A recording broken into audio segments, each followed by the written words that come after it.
नमस्ते स्टूडेंट्स, आज हम लोग यहाँ सीखेंगे कि जो क्लास 12th है, 12th का जो चैप्टर नंबर 14 3 डायमेंशनल ज्योमेट्री, इसके अभी तक हमने 7 पार्ट कंप्लीट कर लिए थे और 7 पार्ट्स में हमने सीखा कि किस प्रकार एक लाइन होती है और लाइन को किस प्रकार रिप्रेजेंट किया जाता है।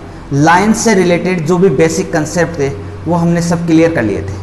उसके बाद में हमने देखा था कि जो प्लेन होता है, प्लेन को किस प्रकार रिप्रेजेंट किया जाता है, प्लेन्स की जो बेसिक इक्वेशन क्या होती है, बेसिक जो कार्टेशियन फॉर्म क्या होती है, कि एक दूसरे फॉर्म को किस प्रकार रिप्रेजेंट किया जाता है, उसका सेक्शन फॉर्मूला क्या होता है, ये हमने फाइंड आउट कर लिया था। और आज हम देखेंगे कि दो जब प्लेन एक दूसरे को इंटरसेक्ट करते हैं तो इनके मध्य जो बनने वाले जो एंगल होता है वो किस प्रकार मेजर किया जाता है। उसके साथ साथ में ये भी देखेंगे कि एक लाइन और एक एंगल के मध्य जो एंगल होता है वो किस प्रकार फाइंड आउट किया जाता है। और उसके बाद में हमारा नेक्स्ट पॉइंट होगा वो होगा कि किसी पॉइंट से किसी समतल के बीच की दूरी फाइंड आउट करना। तो आज हमारा जो फर्स्ट टॉपिक है वो है कि दो प्लेनों के मध्य का कोण। दो समतलों के मध्य कोण, एंगल बिटवीन टू प्लेन, दो प्लेन्स के मध्य का जो एंगल होता है वो फाइंड आउट करना है। अब लेट वी नो डेट, हम जानते हैं कि जो कोई प्लेन होता है, सपोज कि ये कोई प्लेन है, एक कोई दूसरा प्लेन है,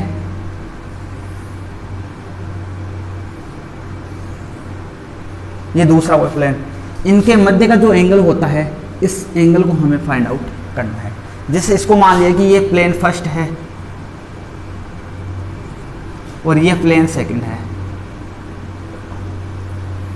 और इनके मध्य का जो एंगल होता है ये एंगल हमें फाइंड आउट करना है। अब यहां से हम बता सकता हूं कि ये एंगल फर्स्ट है तो इसकी जो इक्वेशन, इसकी भी कोई ना कोई इक्वेशन होगी, और ये प्लेन सेकंड है तो इसकी भी कोई ना कोई इक्वेशन होगी।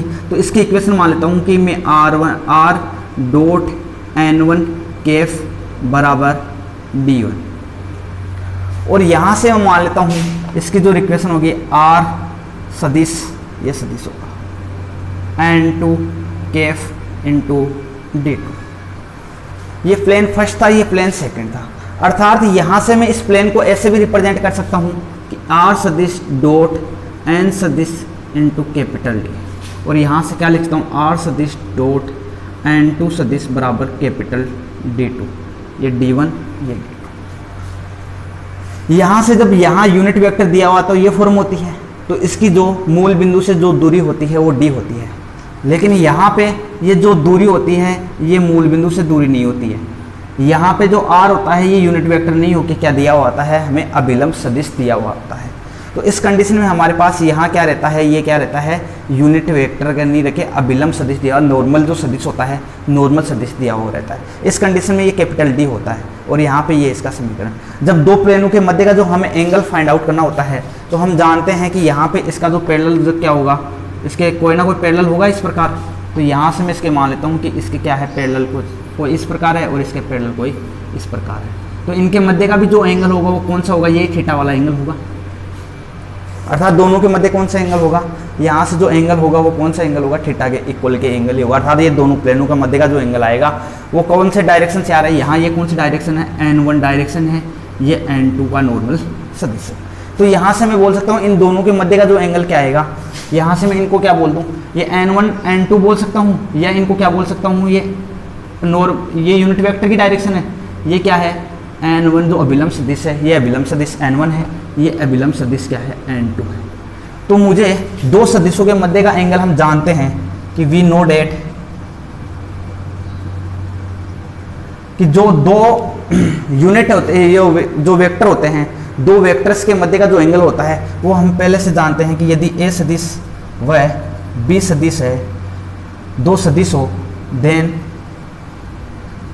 इनके जो बिटवीन जो एंगल होगा वो हम जानते हैं ए सदिश डॉट बी सदिश अपॉन ए का मापांक इंटू बी का मापांक बराबर कोस थीटा। यही होता है। अर्थात इसको हम इस प्रकार भी लिखते हैं, कैसे कि ए सदिश डॉट बी सदिश इक्वल क्या होता है, ए का मापांक इंटू बी का मापांक इंटू कोस थीटा। लेकिन हमारे पास यहाँ जो सदिश दिए हुए हैं वो कौन से दिए हुए हैं, a1 की जगह कितना दिया हुआ है n1 सदिश, वह n2 सदिश के मध्य का एंगल निकालना है हमें, मध्य का कोण। तो यहाँ से क्या आ जाएगा, n1 सदिश डॉट n2 सदिश इक्वल क्या आएगा, n1 का मापांक इंटू n2 का मापांक इंटू कोस थीटा। तो यहाँ से जो कोस थीटा आएगा वो क्या आएगा, कोस थीटा इक्वल क्या आएगा, n1 सदिश डॉट n2 सदिश बाई n1 सदिश का मापांक इंटू n2 सदिश का मापांक।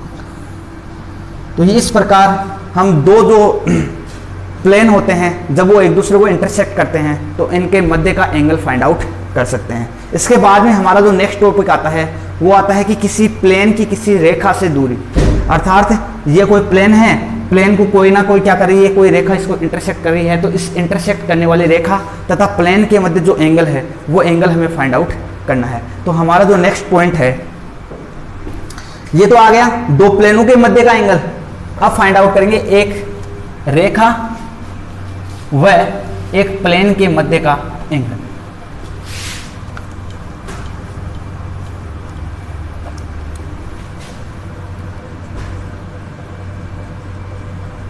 एक रेखा व प्लेन मतलब समतल,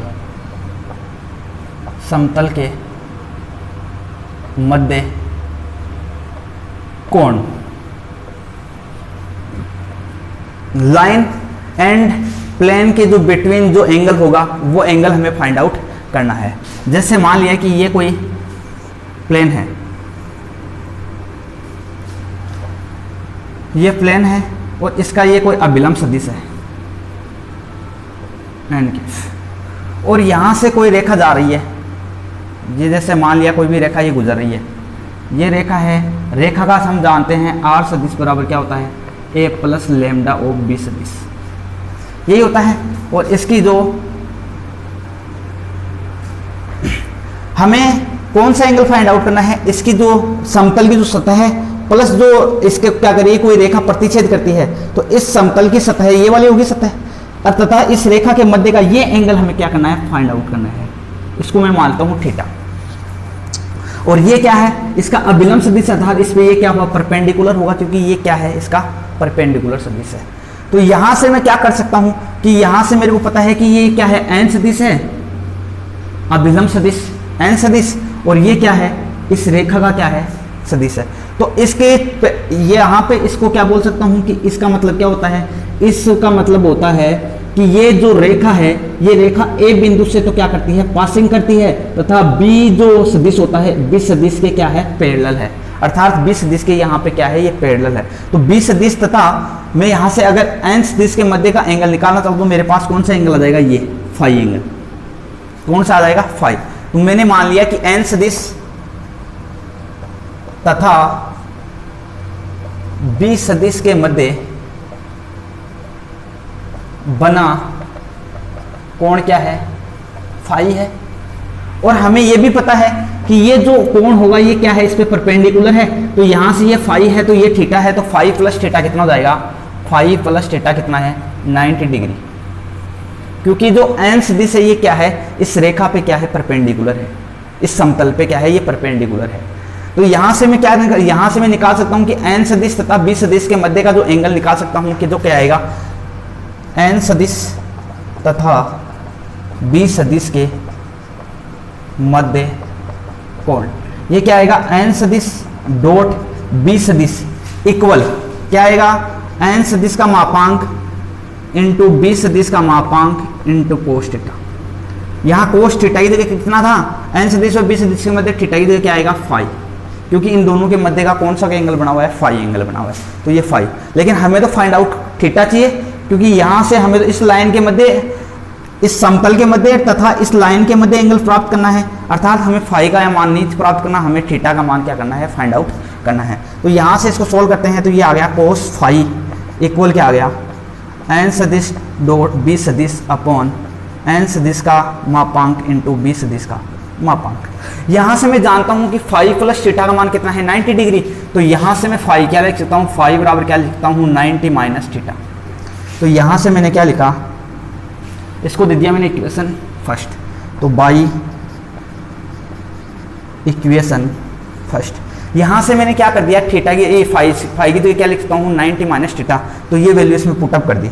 यहाँ से जैसे लिखूंगा कोस फाइव की तो क्या लिख दिया मैंने 90 माइनस थीटा इक्वल क्या आ गया एन सदिश डॉट बी सदिश बाई एन सदिश का मापांक इंटू बी सदिश का मापांक। हम जानते हैं चूंकि क्या होता है कोस पाई बाई 2 माइनस थीटा क्या होता है साइन थीटा, तो यहाँ से मैं क्या लिख सकता हूँ, ये रहा कोस पाई बाई 2 माइनस थीटा, ये क्या हो गया साइन थीटा, अर्थात साइन थीटा इक्वल क्या आ गया एन सदिश डॉट बी सदिश अपॉन एन सदिश का मापांक इंटू बी सदिश का मापांक। तो एक रेखा अर्थात एक लाइन तथा जो प्लेन है उन दोनों का जो बीच का जो एंगल होगा वो क्या होता है साइन थीटा इक्वल क्या हो गया एन सदिश डॉट बी सदिश अपॉन एन सदिश का मापांक इंटू बी सदिश का मापांक। तो इस प्रकार हम किसी लाइन तथा जो प्लेन है इन दोनों के मध्य का क्या है एंगल फाइंड आउट कर सकते हैं। इसके बाद में हमारा जो नेक्स्ट पॉइंट है, अब यहाँ से हम इसका भी मान निकाल सकते हैं। अगर हमें थीटा का मान, यहाँ से फाई का मान चाहिए अर्थात रेखा तथा इसके अभिलंब सदिश का मध्य का एंगल चाहिए हमें, तो यहाँ से क्या आ जाएगा, इनके मध्य का एंगल ये रहा, इनके मध्य का एंगल क्या आ जाएगा कोस फाई इक्वल टू क्या आ जाएगा एन सदिश डॉट बी सदिश अपॉन एन सदिश का मापांक इंटू बी सदिश का मापांक। लेकिन हमें मेजर हमेशा यही निकलवाता है कि यहाँ से जो रेखा होगी इस प्लेन और इस जो लाइन है इन दोनों के मध्य का एंगल हमें फाइंड आउट करना होता है। तो यहाँ से हम इन दोनों का क्या कर सकते हैं एंगल फाइंड आउट कर सकते हैं। अब जो हमारा जो नेक्स्ट पॉइंट है वो है किसी बिंदु से समतल की दूरी। हमारा जो नेक्स्ट पॉइंट है, अब इनका हम कार्टेशियन फॉर्म में बदल सकते हैं इनको। अगर इनको कार्टेशियन फॉर्म में बदलना चाहें, देखो इनको कार्टेशियन फॉर्म में अगर बदलना हो, कार्टेशियन फॉर्म अर्थात कार्तीय रूप, कार्टेशियन फॉर्म में कैसे बदल सकता हूं, देखो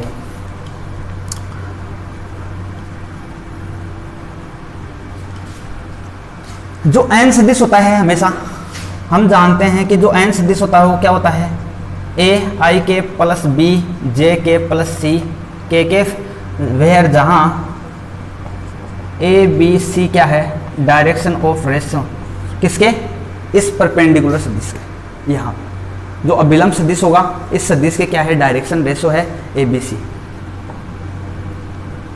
और हम जानते हैं एन के बराबर क्या होता है L X plus M Y plus N Z.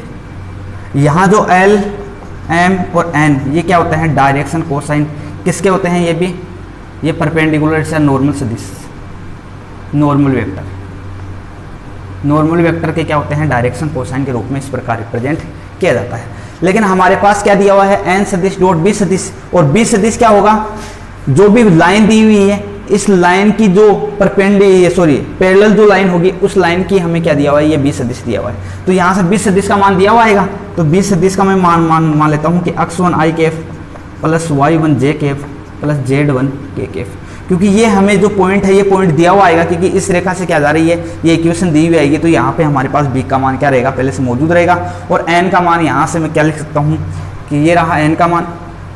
तो यहाँ से इनका डॉट प्रोडक्ट अर्थात इनके मध्य का जो एंगल आएगा साइन थीटा इक्वल क्या आएगा एन डॉट बी। तो यहाँ से ये रहा एन सदिश डॉट बी सदिश, तो ये क्या आ जाएगा a x1 plus B y1 plus c z1 equal to यहाँ से n का मापांक क्या आएगा a square plus B square plus C square into b का मापांक क्या आएगा x1 का स्क्वायर प्लस y1 का स्क्वायर प्लस z1 का स्क्वायर। तो ये इसका इस प्रकार इसको कार्टेशियन फॉर्म में भी क्या लिख सकते हैं, इनको लिख सकते हैं। यहाँ से अब हमारे पास जो नेक्स्ट पॉइंट आता है वो आता है कि किसी बिंदु से समतल की बीच की डिस्टेंस।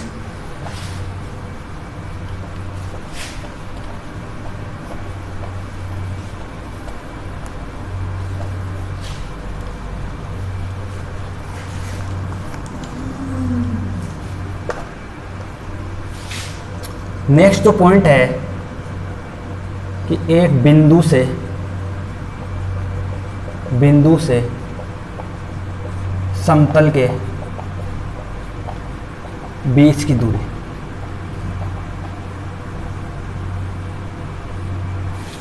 कि किसी पॉइंट से हमें ये, जैसे मान लिया ये हमारे पास क्या है, एक प्लेन है और इस प्लेन की कोई पॉइंट है बाहर, इसके मान लेता हूँ P, निर्देशांक मान लेता हूँ इसके कोऑर्डिनेट x1 y1 z1, और यहाँ ये प्लेन है। इस प्लेन की इक्वेशन हम जानते हैं कि r सदिश dot n cap equal to क्या होता है, d क्या होता है, इसकी मूल बिंदु से दूरी, और n कैप क्या है, इसके नॉर्मल के डायरेक्शन। तो यहाँ से इसकी मान लेता हूँ कि ये नॉर्मल डायरेक्शन है इसकी, n सदिश ये मान लिया मैंने, और यहाँ पे इसके मान लेता हूँ ये वाला सदिश क्या है, इस प्रकार है। यहाँ इसके निर्देशांक मान लेता हूँ मैं,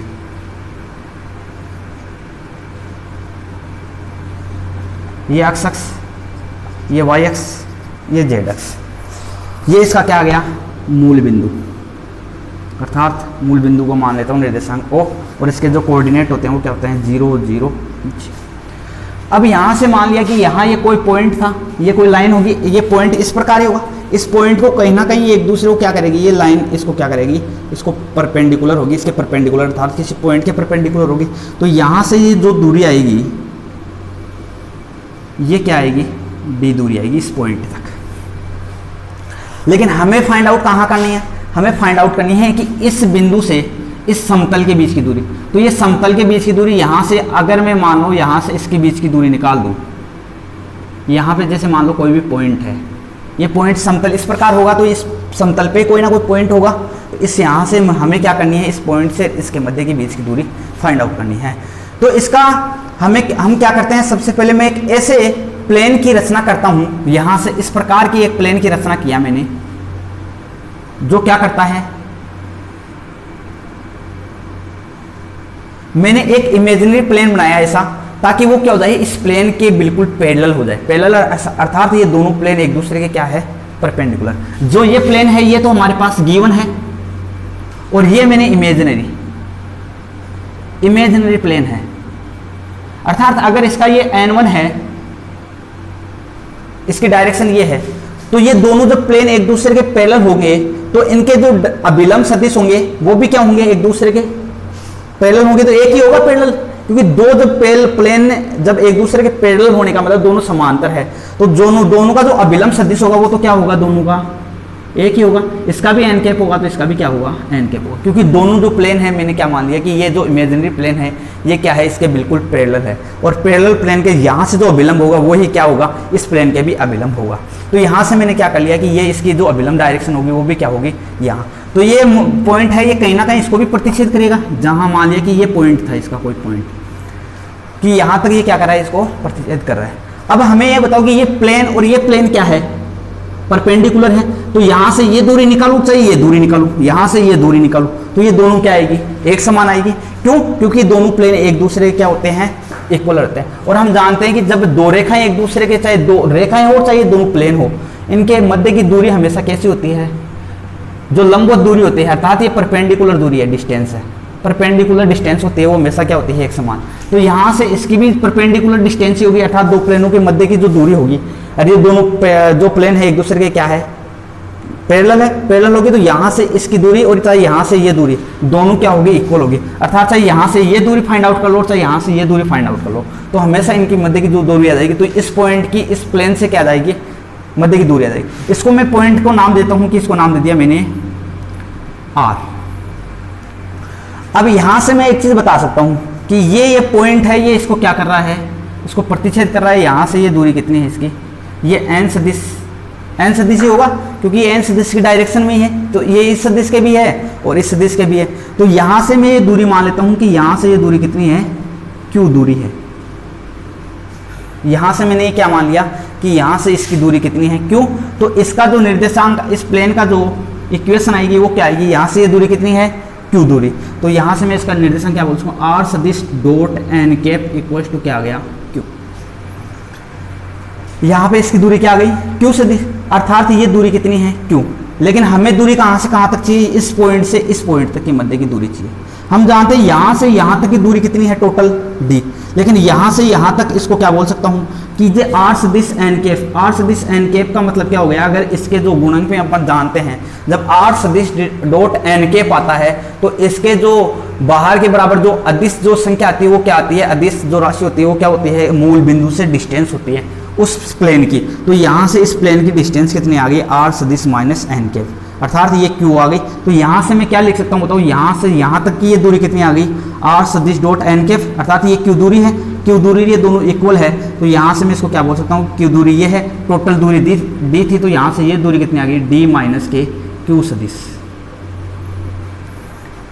सॉरी क्यू सदिश नहीं है, क्यू है, बी माइनस की क्यू दूरी। अब ये दूरी क्या है, इक्वल है। तो ये ए पॉइंट था, इन पॉइंटों के बीच की क्या आ गई हमारे पास, डिस्टेंस आ गई।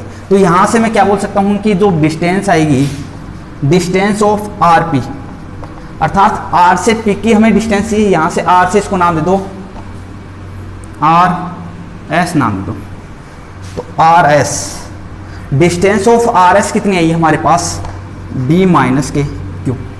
और हमारे हम जानते हैं ये क्यू क्या था, ये इक्वेशन फर्स्ट, क्यू से मान रख दिया मैंने यहाँ पे, समीकरण 1 से मान रखने पर जैसे मान रखा तो डी ऑफ आर एस कितना आ गया, डी माइनस आर एस का मान कितना है, आर सदिश माइनस डॉट एन कैफ। अब यहाँ से मेरे को पता है कि ये जो डी हो चाहे आर एन हो, यहाँ से इसमें से चाहे ये सब्ट्रैक्ट करो चाहे ये सब्ट्रैक्ट करो, जो डिस्टेंस आएगी वो हमेशा क्या आएगी, पॉजिटिव आएगी, क्योंकि डिस्टेंस हमेशा कभी भी नेगेटिव नहीं होती। डिस्टेंस हमेशा जो नेगेटिव होता है वो क्या करता है, केवल डायरेक्शन को व्यक्त करती है। लेकिन यहाँ पे हमारे पास दोनों कैसी राशि है, अदिश राशि है, इसका मतलब दोनों जो राशियाँ आएंगी, अगर मैं इनका मापांक ले लूँ तो मापांक में हमेशा हमें पता चाहे नेगेटिव आए, जो डिस्टेंस जो होती है वो हमेशा कैसे होती है, पॉजिटिव। तो मैंने इनका क्या ले लिया, मापांक ले लिया। अब मापांक में चाहे मैं इसको पहले लिख दूँ इसको बाद में लिख दूँ, कोई फर्क नहीं पड़ता।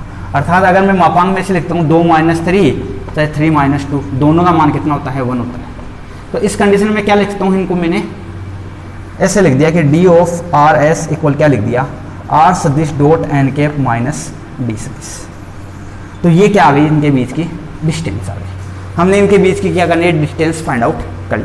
अब देखो यहाँ से हमारे पास जो क्वेश्चन होता है ना, क्वेश्चंस में हमारे पास एन कैप नहीं दिया हुआ था, क्या दिया हुआ आता है, एन सदिश। तो यहाँ हमारे पास क्या दिया हुआ था, एन सदिश। तो मैं इस एन कैप को क्या कर सकता हूँ, चेंज कर सकता हूँ। तो यहाँ से मैं अगर इसको चेंज करना चाहूँ तो कैसे चेंज कर सकता हूँ कि D of R S equal R सदिश डॉट एन कैप की जगह क्या लिख सकता हूँ, एन सदिश बाई एन कैप का, एन सदिश का मापांक इंटू डी का मापांक। अरे यहाँ से मैं क्या लिख सकता हूँ, इन दोनों से जब मैंने लिया आर सदिश डॉट एन सदिश minus D into N cap, N का मापांक सॉरी बटा एन का मापांक, यही आएगा अपॉन डी। तो यहाँ से हमारे पास जो डी आ रहा है, D of R S, D of R S अर्थात डी आर एस, अर्थात ये डिस्टेंस आ रही है आर से एस के मध्य की दूरी, और हमें आर से एस के मध्य की दूरी फाइंड आउट करनी। तो यहाँ से मैं इसको क्या लिखता हूँ, आर सदिश डॉट एन कैफ माइनस जो डी इंटू एन के, जो एन का मापांक आएगा ये भी एक अचर राशि आएगी, क्योंकि इसका मापांक का मतलब इसका वैल्यू आएगी कुछ ना कुछ, और ये वैल्यू भी है और ये भी एक अचर राशि है, तो दोनों का मल्टीपल आएगा। ये भी, इसको भी मैं क्या मान लेता हूँ, कोई कैपिटल डी से रिप्रेजेंट कर दिया मैंने कि यहाँ जो राशि आएगी कोई दूसरी राशि आएगी, क्योंकि अचर राशियाँ हैं, अचर राशि एक फिक्स होगी, कॉन्स्टेंट राशि होगी। नीचे क्या आ गया, एन का मापांक। तो ये इस प्रकार दो बिंदु, एक बिंदु तथा प्लेन के मध्य की जो डिस्टेंस होती है वो हम यहाँ से फाइंड आउट कर सकते हैं। अब इसकी बात करते हैं, अगर हमारे पास इसकी कार्टेशियन फॉर्म में हमें ये चाहिए तो कार्टेशियन फॉर्म में किस प्रकार हम इसका यूज में लेते हैं तो वो देखते हैं। लेकिन इसका जो मेन फॉर्मूला था वो फाइंड आउट हो गया कि दो, जैसे एक पॉइंट है एक प्लेन है, तो इन दोनों के जो मध्य की जो डिस्टेंस होगी तो वो डिस्टेंस इस फॉर्मूले से हम फाइंड आउट कर सकते हैं। अब देखते हैं इसका कार्टेशियन फॉर्म।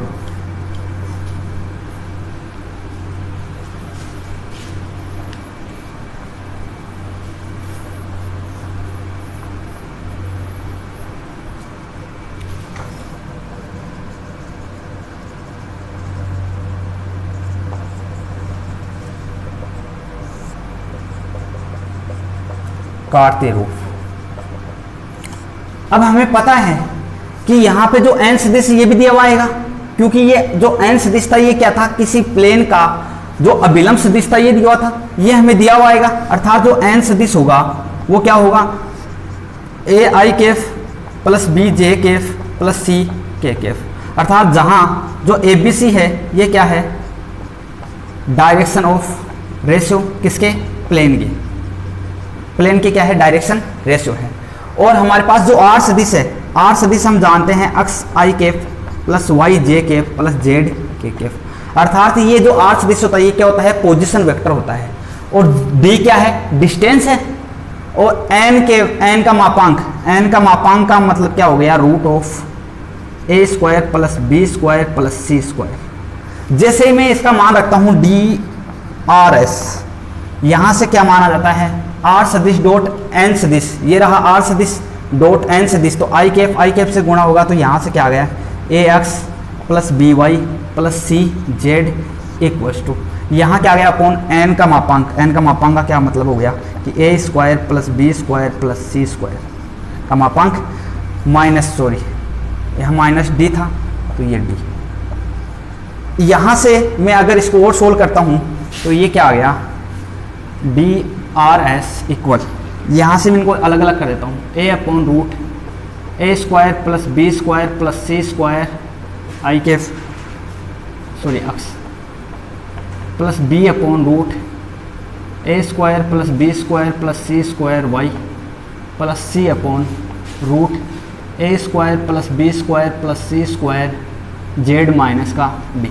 अब हम जानते हैं कि ये जब डायरेक्शन रेशियो थे A B C direction ratio थे, तो मैं इसको क्या लिख सकता हूँ, ये क्या हो गया, एल के बराबर हो गया, ये किसके बराबर हो गया, एम के इक्वल हो गया, और ये किसके बराबर हो गया, एन के इक्वल। तो यहाँ से जो डी आर एस क्या आ गया, L X plus M Y plus N Z, यहाँ पे भी आएगा, यहाँ पे तो आएगा नहीं, सॉरी यही आएगा यहाँ तक, सॉरी ये जो आएगा डी के नीचे भी तो आएगा ये, यहाँ से क्या आ गया, a square plus B square plus C square, और यहाँ पे क्या आ गया माइनस का d upon root a square plus B square plus C square.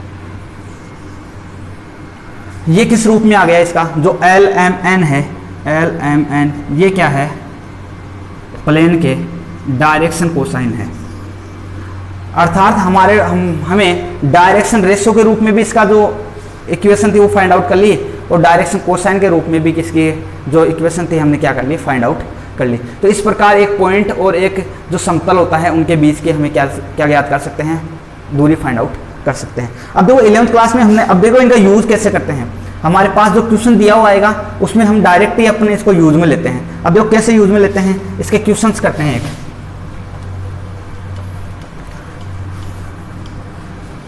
Questions में इनका डायरेक्ट यूज में लेते हैं। हमने 11th क्लास में पढ़ा था, एक पॉइंट 11th क्लास में पढ़ा था कि जब ये कोई रेखा है और इस पॉइंट से अगर इस रेखा के बीच की दूरी फाइंड आउट करनी है, तो यहाँ पे P के निर्देशांक से x1 y1 माना था, और ये कोई रेखा थी, रेखा का समीकरण ax plus B Y plus C equals to 0।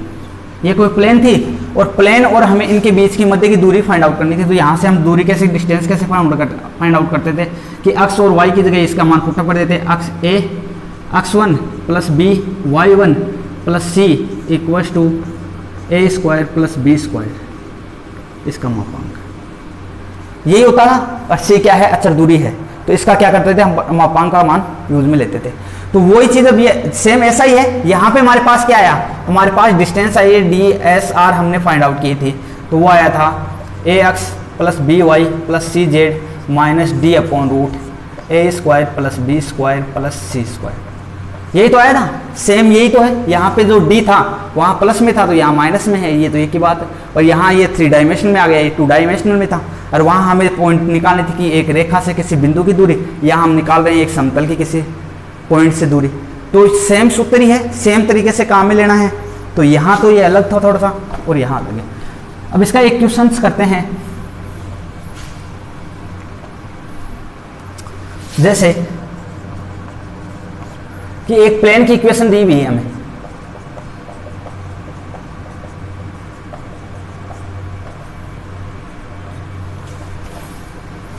तथा बिंदु P 1 से इस समतल की इस बिंदु से दूरी ज्ञात करो। ये हमें फाइंड आउट करना है कि हमें एक समतल दिया हुआ है और यहां कोई पॉइंट दिया हुआ है P 2 4 1, और ये समतल दिया हुआ, समतल की इक्वेशन दी हुई है कि r सदिश dot 2i cap plus 3JK plus 4KK equals to क्या दिया हुआ है। हमें यहाँ से ये दूरी फाइंड आउट करनी है, इसकी डिस्टेंस।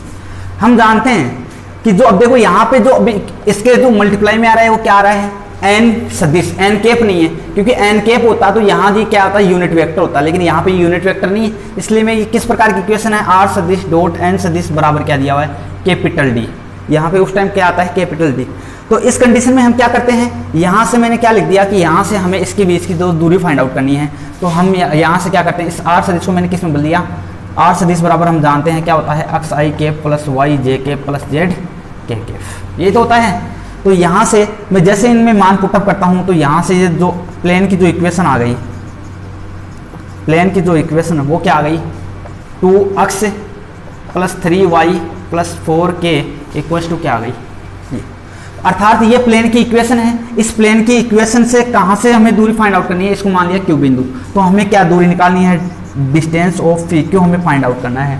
तो मैंने क्या कहा था अभी कि हमारे पास जैसे दो बिंदुओं के बीच की दूरी जब फाइंड आउट करते हैं तो क्या करते हैं, D of A x plus B Y plus C z minus D equals to root of A square plus B square plus C square, यही करते हैं। तो यहाँ से देखो ये 2x plus 3y plus 4j ये तो है ही हमारे पास, ये इस 5 को मैं क्या कर देता हूँ, 2x प्लस के 3y प्लस के 4k माइनस के 5, यहाँ मैं क्या करता हूँ, एक्स वाई जेड का ये मान रही है, एक्स वाई और जेड, इनका मान यहाँ पुटअप कर देता हूँ। तो इनके बीच की डिस्टेंस क्या आएगी, 2 प्लस 3 ऑफ वाई की जगह कितना है 4 प्लस 4 की जगह कितना है 1 माइनस के 5 अपॉन रूट ऑफ ए का मान कितना है 2 का स्क्वायर प्लस 3 का स्क्वायर प्लस 4 का स्क्वायर। तो यहाँ से डी ऑफ पी क्यू का मान कितना आएगा, इसको मापांक में ले लेंगे, यहाँ से मापांक में लेंगे तो ये कितना आ गया 4 प्लस ये कितना आ गया 12 प्लस 4 माइनस के 5 इक्वल्स टू ये कितना आ गया 4 प्लस के 9 प्लस के 16। जैसे इसको आगे और सोल्व करते हैं तो ये आ गया हमारे पास 15 बाई यहाँ से 4 प्लस 9 13 प्लस ये कितना आ गया 29। तो ये आ गई इन दोनों के बीच की डिस्टेंस। तो एक बिंदु से एक प्लेन के बीच की डिस्टेंस हम फाइंड आउट कर सकते हैं। इसके बाद में हम अगला जो टॉपिक है हमारा कि किसी प्लेन के अंदर अगर दो रेखाएं स्थित हो तो उसी प्लेन के अंदर उपस्थित होने के लिए जो आवश्यक प्रतिबंध है, अर्थात कोप्लेनर होता है तो उनके मध्य जो रेखाएं उपस्थित होती है वो उस प्लेन में उपस्थित है या नहीं है, उसके लिए आवश्यक प्रतिबंध हम फाइंड आउट करते हैं।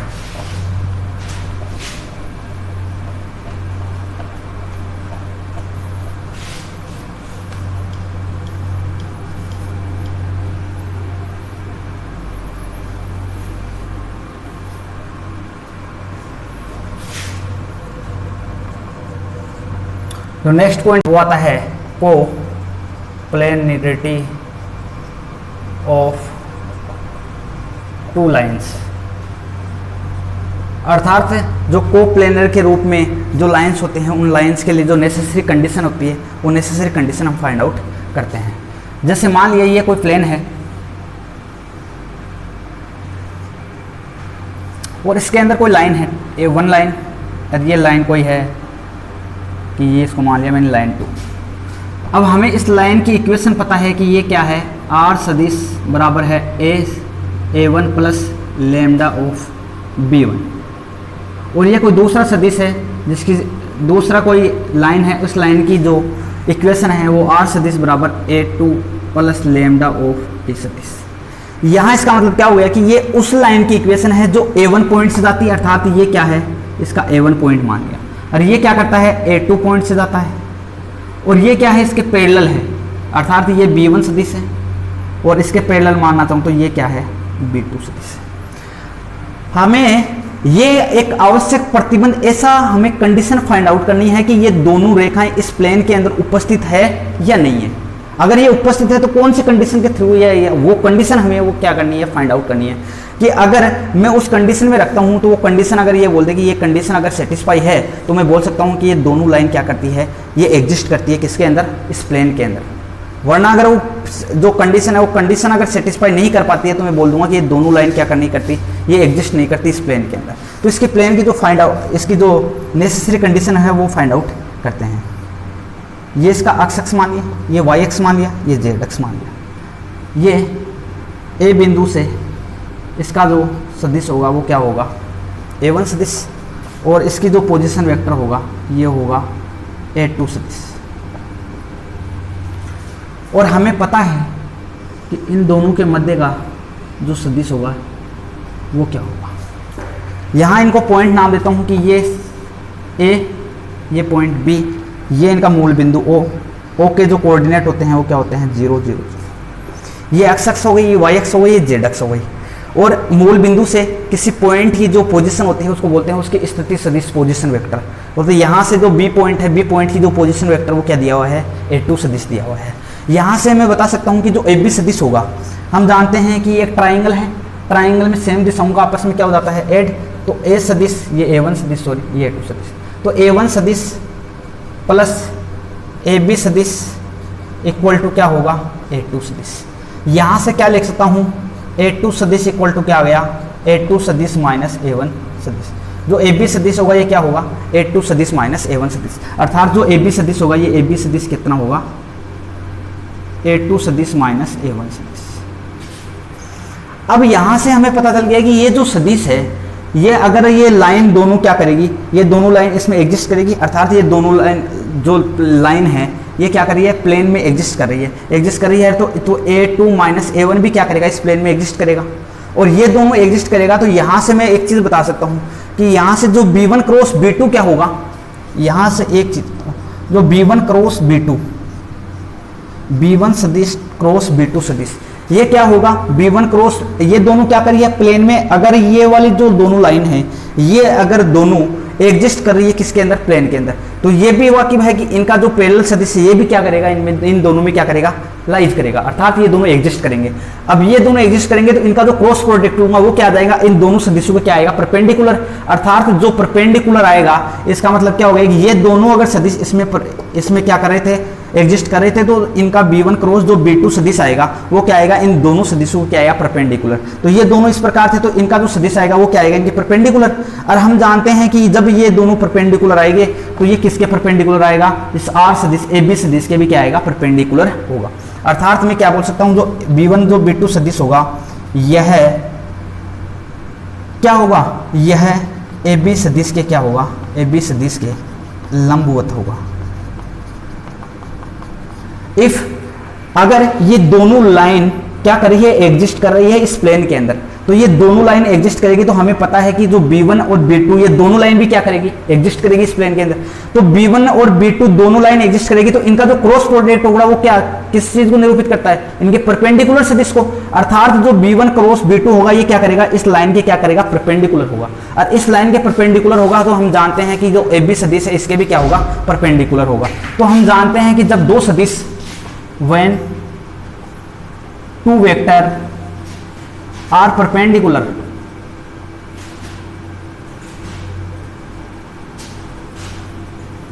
then मैं क्या बोल सकता हूं कि जब दो वेक्टर परपेंडिकुलर होता है तब इनका डॉट प्रोडक्ट होता है वो क्या होता है, 0 होता है। इफ मैंने मान लिया कि दो वेक्टर है, एक A वेक्टर है एक B वेक्टर है, अगर इनका डॉट प्रोडक्ट लिया जाए वो 0 आता है, तो मैं बोल सकता हूँ कि दोनों क्या है, परपेंडिकुलर। तो हमारे पास क्या है परपेंडिकुलर, B1 क्रॉस B2 और AB सदिश। अर्थात मैं बोल सकता हूँ कि AB सदिश तथा B1 क्रॉस B2 सदिश दोनों लंबवत है, अर्थात परपेंडिकुलर है। परपेंडिकुलर है इसका मतलब ये इस कंडीशन को सेटिस्फाई करेगा। तो यहां से मैं क्या बोल सकता हूं कि AB सदिश dot B1 cross B2 equals to क्या होना चाहिए, 0।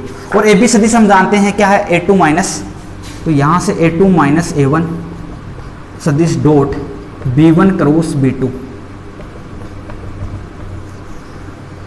अब हमारे पास कोई अगर ये लाइंस की इक्वेशन दी हो और हमारे पास हमें पूछ रहा हो कि ये दोनों लाइन क्या एक ही समतल में एग्जिस्ट करते हैं, वो दोनों अगर एक ही समतल में एग्जिस्ट करते हैं तो इस कंडीशन को क्या करेंगे, वो सेटिस्फाई करेंगे।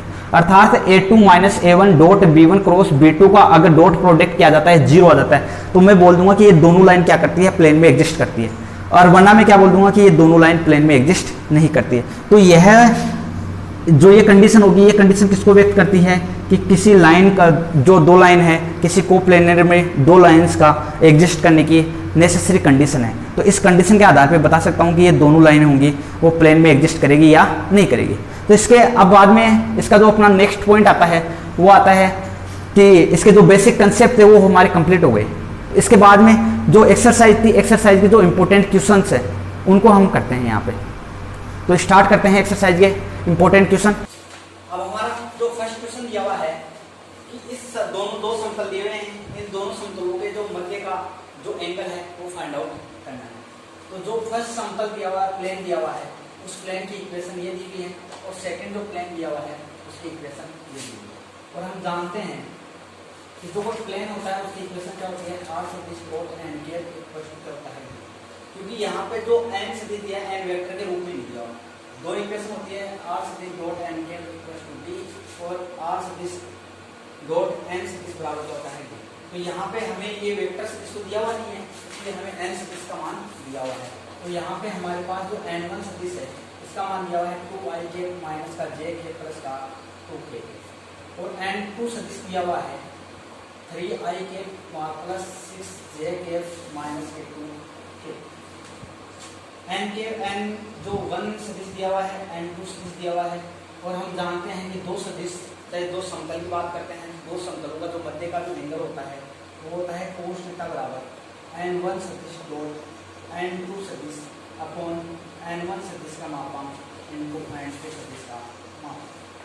n1 सदिश का मान दिया हुआ है 2i के माइनस का j के प्लस का 2k डॉट n2 सदिश का मान दिया हुआ 3i के प्लस का 6j के माइनस का 2k के अपॉन रूट n1 का मापांक, n1 का मापांक 2 स्क्वायर माइनस 1 का स्क्वायर प्लस का 2 स्क्वायर इनटू 3 का स्क्वायर प्लस 6 का स्क्वायर प्लस माइनस 2 का।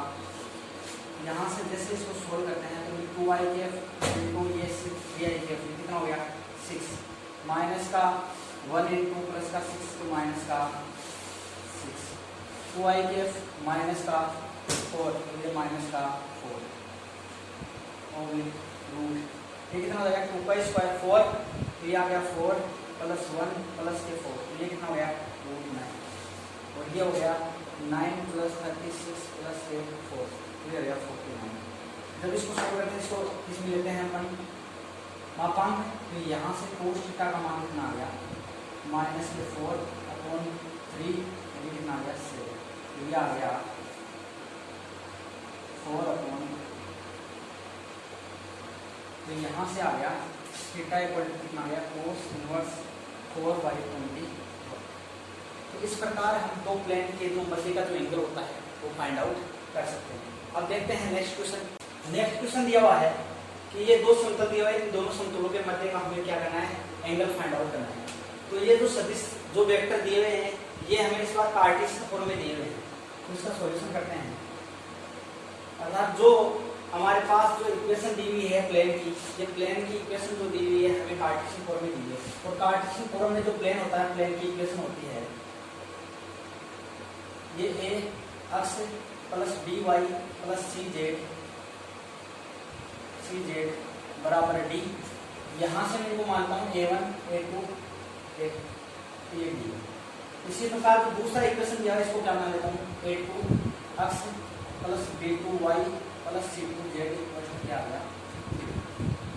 तो यहाँ से a1 का मान कितना आ गया, इक्वेशन फर्स्ट से a1 का मान आ गया 1, a2 का मान कितना आ गया तो b1 का मान, b1 का मान कितना आ गया 1 और c1 का मान कितना आ गया 2 और d1 का मान कितना आ गया। यहाँ से a2 का मान कितना आ गया 2 और b2 का मान कितना आ गया माइनस का 1 और c2 का मान कितना आ गया 1 और d2 का मान कितना है। हम जानते हैं कि जो एंगल होता है cos थीटा होता है a1 a2 plus b1 b2 plus c1 c2 upon root of a1 square plus b1 square plus c1 square root of a2 square plus b2 square plus c2 square, तो इनका मान यहाँ से a1 dot a2 ये कितना आ जाएगा 2, plus b1 dot b2 ये कितना आ गया माइनस का 1, c1 डॉट c2 ये कितना आ गया upon root of a1 b1 c1 का स्क्वायर, a1 का स्क्वायर 1 का स्क्वायर प्लस 1 का स्क्वायर प्लस 2 का स्क्वायर, रूट ऑफ a2 का स्क्वायर 2 का स्क्वायर प्लस माइनस 1 का स्क्वायर और प्लस 1 का स्क्वायर। और इनका क्या आ गया मान, यहाँ से cos थीटा का मान क्या आ गया माइनस का 1, 4 माइनस का 1 कितना आ गया 3, यहाँ से कितना आ गया 1 का स्क्वायर प्लस 1 प्लस 1 प्लस 4 ये आ गया रूट 6 और रूट 2 प्लस ये कितना आ गया रूट 6, यहाँ से कितना आ गया cos theta equal to 3 by root 6 into root 6 और यहाँ से कितना आ गया 1/2, तो यहाँ से आ गया theta equal to cos inverse 1/2, तो ये आ गया थीटा का। अब करते हैं इसका नेक्स्ट क्वेश्चन। नेक्स्ट क्वेश्चन ये हुआ कि एक जो लाइन है ये लाइन की इक्वेशन दी हुई है और एक समतल एक प्लेन की इक्वेशन दी हुई है और हमें इन दोनों के मध्य का फाइंड ये जो एंगल है ये फाइंड आउट करना है। ये इस प्रकार कोई प्लेन है और ये प्लेन का नॉर्मल वेक्टर और यहाँ से क्या कर रहा है कि कोई एक लाइन है वो क्या कर रही है गुजर रही है। जैसे मान लिया कि ये लाइन गुजर रही है और इस लाइन का इक्वेशन दी हुई है, इस प्लेन का इक्वेशन दी हुई है और हमें यहाँ से पूछ रहा है कि ये जो थीटा होगा ये क्या होगा। और हम जानते हैं कि यहाँ से जो सदिश जो रेखा होती है, रेखा की इक्वेशन क्या होती है r सदिश बराबर होता है a प्लस लैम्डा b सदिश, और जो प्लेन होती है प्लेन की इक्वेशन r सदिश डॉट n सदिश इक्वल क्या होता है d, यह स्मॉल कैपिटल D। तो यहाँ हमें दिया हुआ है कि ये रहा a प्लस लैम्डा b, हमें b सदिश का मान चाहिए, तो b सदिश का मान कितना है i के प्लस 2j के माइनस a के, और n सदिश का मान कितना है n सदिश का मान है 2i के माइनस का j के प्लस का k। और हम जानते हैं कि जो रेखा एक रेखा और प्लेन के मध्य का जो एंगल होता है वो होता है साइन थीटा इक्वल क्या होता है b1 dot n f into b1 का मापांक इंटू n f का मापांक का मापांक। यहाँ से जो साइन थीटा का मान आएगा b1 डॉट n सदिश, तो ये b सदिश इंटू n सदिश का क्या आएगा डॉट प्रोडक्ट, तो i 2 से मल्टीप्लाई होगा 2i से, तो क्या हो जाएगा 2 और ये माइनस का क्या हो जाएगा 2 और ये i इससे मल्टीप्लाई करो माइनस का 1 अपॉन b का मापांक कितना आ जाएगा 1 का स्क्वायर प्लस 2 का स्क्वायर 1 का स्क्वायर प्लस 2 का स्क्वायर प्लस माइनस 1 का होल स्क्वायर रूट ऑफ 2 का स्क्वायर प्लस माइनस 1 का स्क्वायर प्लस 1 का स्क्वायर। और यहाँ से इसको जैसे सोल्व करते हैं तो ये आ गया 2 माइनस 2 0, ये ऊपर आ गया माइनस का ऊपर अपॉन a का स्क्वायर 1, 2 का स्क्वायर 4, a का स्क्वायर 1, तो ये आ गया रूट 6 और यहाँ आ गया ये भी कितना आ गया रूट 6 और इनका मापांक, तो ये आ गया 1/6। तो यहाँ से जो साइन थीटा का मान आया तो कितना आ गया 1/6, तो थीटा का मान कितना आ गया साइन इनवर्स 1/6। तो इस प्रकार एक एंगल फाइंड आउट कर सकते हैं जो अब जब हमें कि एक हमें लाइन दी हुई हो और एक क्या दिया हो प्लेन दिया हो, उस कंडीशन में हम इस प्रकार क्या ज्ञात कर सकते हैं उनके मध्य का एंगल फाइंड आउट कर सकते हैं। इस प्रकार इसके जो इम्पोर्टेंट क्वेश्चन थे वो होते हैं अपने कंप्लीट और इसके साथ ये एक्सरसाइज भी कंप्लीट होती है।